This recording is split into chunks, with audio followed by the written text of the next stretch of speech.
Hai, this is Hafid. Kembali lagi di segmen video komunikasi bisnis, membahas mengenai komunikasi interpersonal dan komunikasi kelompok. Langsung saja, komunikasi interpersonal adalah proses komunikasi antara dua orang atau lebih yang terjadi secara langsung dan terarah. Pada komunikasi interpersonal, individu saling berinteraksi dan berkomunikasi secara tatap muka atau melalui media komunikasi seperti telepon, pesan teks, atau video call. Tujuan utama dari komunikasi interpersonal adalah untuk memperoleh informasi, membangun hubungan yang baik, menciptakan kesepakatan, dan mengatasi masalah. Untuk contohnya, simak video berikut. Kalau mas, jadi kieu si MU teh kamari ele tujuan doa lagi eta kumaha Aneh sih para pisan yang dulu mengari ya. percuma aya Ronaldo ge atuh euy kumaha Alusan Manchester biru ya.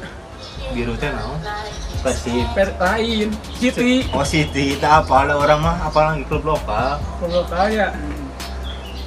Kira-kira anu bakal juara di tahun 2026 naon Piala Dunia? Indonesia orang optimis Indonesia orang gitu. ayo marah nih nahan. Cacing di dari yuk, nggak ada nih itu Jumatan. sabar ayeuna foto Astagfirullah, ayo nanti nggak tuh tinggal 11.48. Jumaah Jadi Jumat. Nah, itu merupakan contoh dari video interpersonal, sedangkan komunikasi kelompok adalah proses komunikasi yang terjadi antara 3 orang atau lebih yang tergabung dalam suatu kelompok atau tim. Dalam komunikasi kelompok, anggota kelompok saling berinteraksi dan berkomunikasi untuk mencapai tujuan bersama. Komunikasi kelompok bisa terjadi secara formal dalam pertemuan rapat atau diskusi, atau informal dalam percakapan santai antar anggota kelompok. Tujuan utama dari komunikasi kelompok adalah untuk meningkatkan efektivitas dan efisiensi kerja, memecahkan masalah, serta mencapai tujuan bersama. Contoh komunikasi kelompok, simak video berikut. Ya, aku mungkin ini menyambung dari pembahasan tadi ya.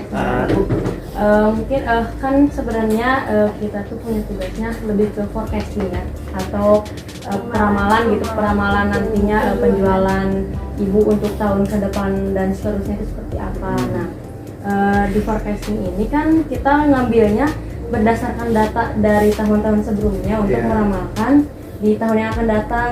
Nah, maka dari itu kami ini inginlah tahu seperti rata-ratanya nggak hitungan yang benar-benar berapa pisisnya gitu, tapi cuma rata-rata per tahunnya. Mungkin dari tahun 2020 aja, dari tahun atau 2019 sampai tahun ini gitu. Sehingga kita bisa forecasting atau kita bisa meramalkan penjualan ibu mungkin cireng ini di tahun berikutnya gitu, dari tahun 2024, 25 gitu hingga nanti ke anggaran yang produksinya gitu.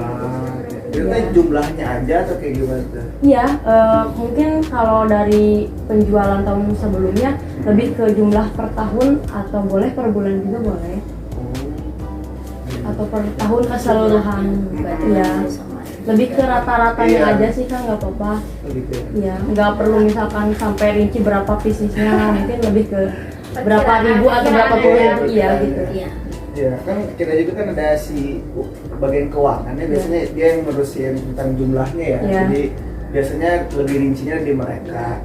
Cuman kalau misalkan aku juga nggak tahu ya si jumlah cirengnya berapa dalam 1 tahun misalkan ya. Sekarang 2020 berapa sampai sekarang juga nggak tahu berapa bisa ya. Nanti bisa dikirimin. Ya, nanti kita bisa kirimin si datanya gitu paling. Nah, selanjutnya ada beberapa materi kegiatan komunikasi tatap muka interpersonal dalam konteks komunikasi bisnis.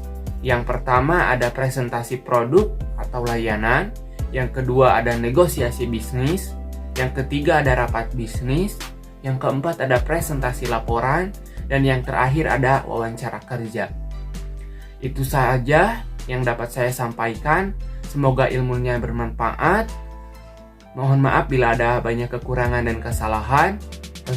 Assalamualaikum warahmatullahi wabarakatuh. Thank you. I know.